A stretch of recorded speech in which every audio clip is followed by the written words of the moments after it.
Hola, soy Carla López Grande de La Falla, Santa Genoveva Torres, arquitecto Tonsal, Favor.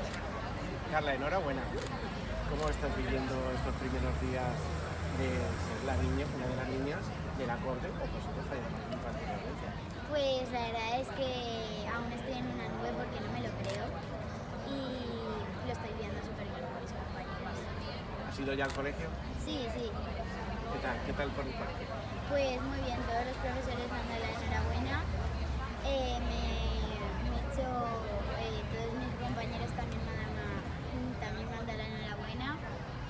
Y me dio un abrazo enorme con Sabina, que era una compañera que hasta fue seleccionada pero no salí de la corte.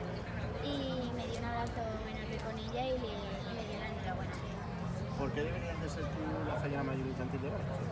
Porque yo creo que la Fallera Mayor Infantil de Valencia tiene que ser responsable y yo soy responsable. Tiene que tener siempre la sonrisa en la cara, yo tengo siempre la sonrisa en la cara. También tiene que ser amable y abierta hacia los demás y yo soy amable y abierta hacia los demás. Y así. ¿Qué es lo que te gusta más de la Semana Falla? ¿Qué es lo que te gusta de ir al casal? ¿Cómo lo vives eso?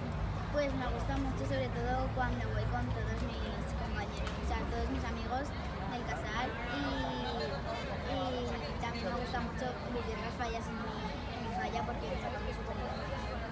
Imagínate que hay niños que no son falleros. A mí me gustaría que invitaras a los niños, que a las niñas que no son falleros, a que se apunten, por ejemplo, a tu comisión, que sois un montón y hacéis muchísimas cosas.